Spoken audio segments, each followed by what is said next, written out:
The Ironman account is now 2 years old as of January 1st, 2023. And I'm going to be honest, for about the last 7 months or so, I have not played on the account at all whatsoever because I've had a painful issue of finding people to even do bosses with me, like Calfight King, Rots, Virago, Nex, although I know you can solo Nex, and just like the same thing with Calfight King, but it's so much more of an issue and a pain that 2 people, it's pretty much more relaxing kills. An example is, while I'm soloing Calfight King, I can get 1 kill about every 2 hours, and that 1 kill will take me about 9 minutes. So yeah, I've noticed as you get in the late, well, pretty much the early, late game, finding people to boss is extremely hard. And then I've asked a lot of other couple people about this. I'm like, yeah, the community is rather small unless you are a streamer, because people will actually boost for you. As again, you can use your main accounts to PVM with an iron, and then that has also created another issue because now people are selling Calfight King dual session kills 10 mil an hour, and you'll be doing loot share. So if you get the Drygore or not, you still have to go to your main account and give them 10 mil cash for, I guess, duoing Calfight King, although it should be supposed to be for fun, like an iron can PVM with a main, but no, people have been selling it as services. And the same thing for Virago, although if you loot share Virago and you maul it, supposedly you are guaranteed every single drop. And again, people have been selling that, which it's extremely sad because I'm gonna have to get Tectonic gear and Seismic Wand and Orb eventually, but I'm not going to bother anymore because I kind of want to say it's like very shady once you get to end game, and if you're not a streamer, because people will gladly help you and you'll be advertising them for free and be like, oh yeah, join this friends chat, they will help you and you'll get a discount. Instead of 10 mil for Calfight King, you only have to pay 8 mil for that hour. So let's enter the bank. And before anything, I have 86 mil raw cash. And I do have a Luck of the Dwarf and a Grace of the Elves worn. So for the very first tab, you'll notice it's pretty much my summoning / construction, woodcutting, and dailyscape stuff. As you'll notice that I do have the, like, I guess the skilling outfit headpieces where you can collect 50 coal, 500 or 300 spirit shards, and then the vials of water, which you can do it every single day. And another thing is these 15,000 mahogany planks. This was before Croasis. So yeah, once Croasis kind of released, it pretty much killed construction. And it's painful because each law costed me 2,500 coins to convert. Although just recently, I was able to more casually sustain my GP thanks to, again, Croasis, which pretty much removed needing to even do construction contracts for passive experience. Now, if you want it fast, you could have done construction contracts. But since pretty much you have to do Croasis for the best in-slot magic armor, and I mean, it's the most broken thing ever. You have to camp Croasis anyway, so you're pretty much just passively getting construction experience. And then I do have a good amount of food. I have almost 9,000 desert souls, 9,000 catfish, and over 9,000 peltfish with 6,700 green blubbers. Now let's go down a little bit.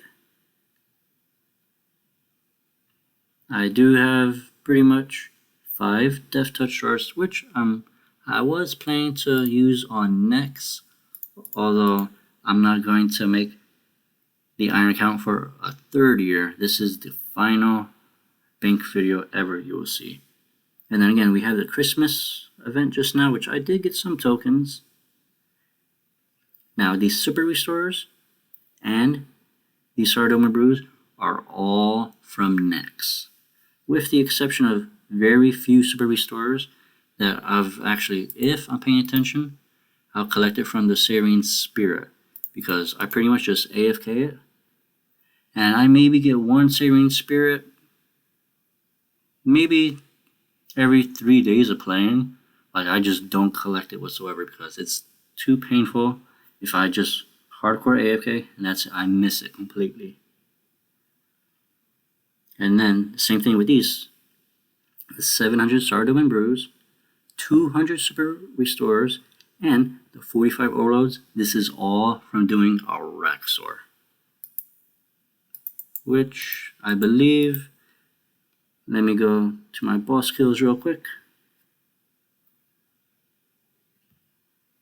I have a whopping 181 Raxor kills. So if any Ironman is interested, that is pretty much the rate that you will get on average for like the supplies wise. Just remember that overloads, you do have to make your first ever overload, and then you will gain access to it. So meaning you could actually boost it from, I believe, 91 or from 90 if you get a +6 spicy stew boost. Now let's go a little bit more down, and you will see I got the max cape. And then I was AFKing the elder trees for 1,000 logs for the bonfire boost, but the bonfire boost is not really worth it, so I was just doing it to do it, which I never really got to, which is a little bit sad. Now let's go on to the magic tab, which I find is very good. And that will be my stack of runes. Look at that. I have almost 550,000 air runes and 164,000 fire runes. I was doing the Wicked Hood daily and crafting air runes, and then I would collect 500 fire runes daily. So that was pretty much passive and over time. And let's see what else in here is good. I got a full subjugation outfit, a merciless kite shield, dual wield tier 85 weapons from Hellware, a Zorio's hood, and then the body and legs from Serene, so it's non-degradable armor, the blast boots, and again, I did do Croasis, which I was pretty lucky, and I got the top at 36 kills. And it was not like legit kills, it was just AFKing, avoiding the mechanics. And then let's see, that's pretty much about it until we get to the very bottom, which I did get 3 warrior ancient pouches, which increases the Zorio's hood from tier 78 to tier 88. And then I do have the elite Sea Singer Kaiba, which is tier 88 main hand wand. This would be super good if I ever do Virago, because I do have the Aftershock 1 precise 6 perk to go along with it, and a spare double surge with almost pages for another one. Now let's go to the range tab. This one's, I want to say, is the most lacking one, because range is an extremely hard style to get the weapons and the gear. So pretty much you'll notice I have 2 Vengeful Kite Shields, full Armado, and almost 5,000 Onyx Bolts, which again, I should high up them because it's 9,000 coins for GP, although it's a pretty good stack. I got 10,000 red chins, the Royal Crossbow, a Zyret bow, and a Decimation along with almost 18,000 back random bolts. And again, I don't really have like weapons to use it, so I was just stacking it to stock it. And then I do have the dual wield Shadow and Glavins. And I mean, that's about it. Maybe the Sauna's Fire Torch, which, let me see, this is about, okay, 145 millish or so. So that's not too bad. Now for melee. This is by far the best tab out of them all. I got every single God Sword, which is very amazing because the Saradoma one heals you. The Zamrock God Sword is pretty much like an Ice Barrage, which I was planning to use this for Telos P5 because it stunned, well no, it freezes him. It doesn't stun him. It kind of just binds him in place. I got full Bandos, a Torva full helmet with the boots, and then I have the Zaros body. And again, I do have the Vesta skirt, which I can upgrade to tier 88. But if you look down further, I have full Masterwork, which is tier 90. This is pretty much the best in slot armor until I do get the Laceration Boots, 105 Slayer, and kill Abyssal Beast to get the Helm of the Abyss, in which case that will replace those 2 slots automatically. As for weapons, I do have dual-wield Drygor Rapiers and a Noxious Scythe with almost best in slot perks with Aftershock 4, Precise 2, and Equilibrium 4. If I did get Ruthless 3 along with it, this would be extremely good for AoE situations, like doing elite dungeons, which I have very few kills in. And then with the Wilderness rework, I was going to use all my Revenant enhancers to hopefully get some Vesta and Zorios, maybe Morgans, because again, range tab has like no good armor. It's only pretty much just tier 70. So that's why I say like this is my best tab ever in terms of upgrades and weapons. Now for the food, it's not really too much. I have 9,000 sharks and then almost 1,300 Baron sharks, along with 800-ish manta rays, raw cavefish, which actually I'll put this one right here. I don't know why that was out of place. And then 6,000 rocktails. Now rocktails, this is extremely good from doing the daily divine locations because it uses 10 rocktails and you can get 56 back. So it's 100% worth it. And almost got 2,400 blue jellyfish and what is this? 4,000 sailfish along with some 600 soups. And yeah, this tab's like pretty much it. Next up, the Herblore tab, which, ooh, I should have been able to clean this, but if you look in my bank, you'll see that I actually have 928 items out of 870. So yeah, I cannot take out any item whatsoever without it being a placeholder, because then I won't be able to put it back in and then the bank will get pretty messy all over again. But this is pretty much what you can kind of expect. And I only ever did one herb run. That's it. So this is pretty much from like all PVM and Miscellanea Kingdom, although I just recently claimed that. And I mean recently because that was about 43 or 47 weeks of time's worth. So yeah, I did not collect it. You'll see that I have a pretty good amount of supersets I am able to make, along with stacking them into overloads since I have 1,600 extreme ranging potions. And then if we go down a little bit, you'll see that I have 2,000 crystal flask. And then these are all the seeds in order up until Fellstalk, which again, like, there's no good way to even get enough Herblore seeds to sustain you doing consistent herb runs. Because if I wanted to, I could do about 6 to 7 herb runs a day, And if I do 5 patches, I'll need 30 seeds. But thanks to the farming rework, you can times it by 10. So I'll pretty much need 300 seeds every single day.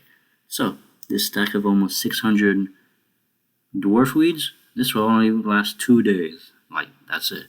Then it will be a struggle to even get them back. So yeah, that's one downside of it. Now let's go into, I want to say, the junk farming tab, because this is like basic tree seeds that no one uses. For example, I have 143 acorns, 138 magic seeds, which it's like just useless. Like, you have no reason to ever use it. Next up, the crafting tab. This one's pretty good because like I have all my gems ordered, the cut versions, and then the necklace version of it, so that I'm able to make the sign of porters, which do bank your items for you. Which, again, if you're doing archaeology and some other gathering skills, it's pretty much mandatory, because just how often collecting like 30 or 50 items will be. And yes, that is 36 uncut onyxes you do see, along with 16,000 potion flask that cost about 13,000 each. Keep in mind, you can mine 75 crystal flasks a day without your own perk, proccing, or using the resourceful aura. So yeah, I did not even do this for like the whole 2 years of the account, because again, I did not play for about 7 months worth of it. This is all of the stone sprites I've gotten, and I've actually used the dark and light along with the luminite and gold. Everything else, I didn't really use the stone sprites because, for instance, you're killing Calphite King for 5 hours, and I got a whopping 80 Bainite stone sprites. I go mine, that doesn't even last me a whole hour. So that 10 hours of Calphite King, like, that's maybe like 30 minutes of mining, which is extremely unfair in my opinion. They should somehow get stone sprites that are much easier from like an easier boss you're able to do by yourself. Now, yes, I know people can solo it, but that's pretty much an issue I found while mining supplies on an iron account. And I mean, that's about it. There's like nothing really too useful here. Maybe the 4 uncut hydrixes, which I only did for the 2 years of the account. I only got 7 onyxes, and you can usually get a little over 1 per month. So in 24 months of playing, I only actively did Slayer tasks for about maybe 6 months-ish.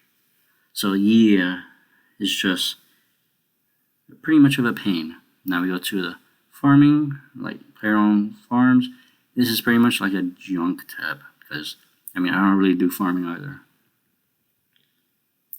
Next up will be the treasure hunter, because again, doing clue scrolls is very important on an iron, because you'll notice that my god pages, I'm missing 1 Zamrock, 1 Armado, 2 ancient pages, and then 2 Ceradoma pages. This is to make pretty much a pocket slot item that is always good because they have passive stats. And again, let me see, I do have a golden party hat, which right now is worth 167 mil.